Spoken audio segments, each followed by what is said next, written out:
hani söylemeyecektin? Delirtti çünkü. Ne yaptı peki sen söyleyince? O yüzünü görmen lazımdı. Şok oldum Büşra. Doğruya doğru bu kadarını beklemiyordum. Yalan söyleme, bak gözlerine bitmiş yalan. Nereden öğrendin? Kim anlattı sana? Sen anlattın. Bana o kadar ters davranıyordun ki benimle bir meselen olduğu kabak gibi ortadaydı. İçime böyle sinmeyen bir şey var bu insanlarda. Mükemmel insanlar, çok iyiler. Ama sen kötüsün. Kötü. Doğacığım, benim senden bir istirhamım olacak.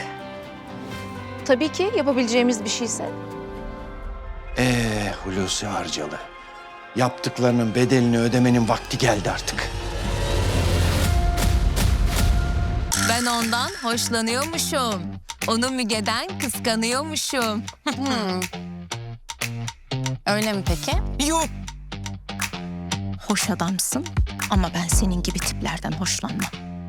Benim gibi tipler derken? Evet, aslında o şelalede bir elektrik olmuştu aramızda. Çarparım o elektriğini. Benim asfalyama attırmayın. En tehlikelisi. Büyük aşklar... Ay, nefretle başlar derler değil mi?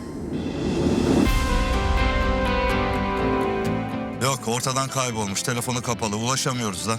Ne demek kaybolmuş abi? Bütün sahil hattına baktım, hiçbir yerde yok. Arkadaşlar bak, bir şaka maka yapıyorsanız yapmayın. Tadında bırakalım. Ben gerçekten çok gerginim. Yoksa yani yer yarıldı da içine mi girdi bu kız ya? Doğaya bir şey yaptıysa var ya, seni balıklara yem ederim lan. Ya gerçekten enteresan bir tipsin ha. Çok garip bir tipsin ha. Böyle aksi, huysuz, hiçbir şeyden ders çıkarmayan. Çok garip bir insansın sen yani.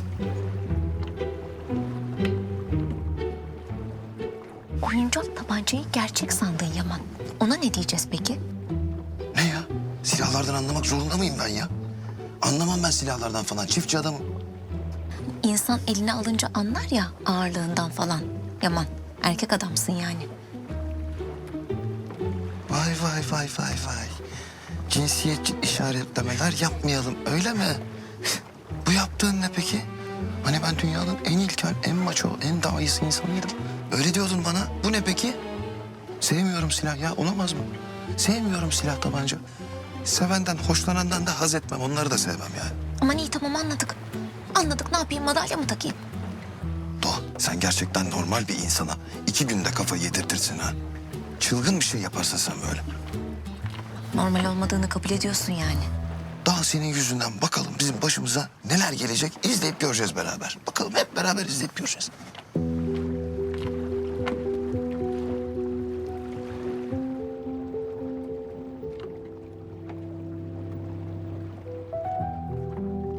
Tamam kızım, bakma öyle bana, tamam.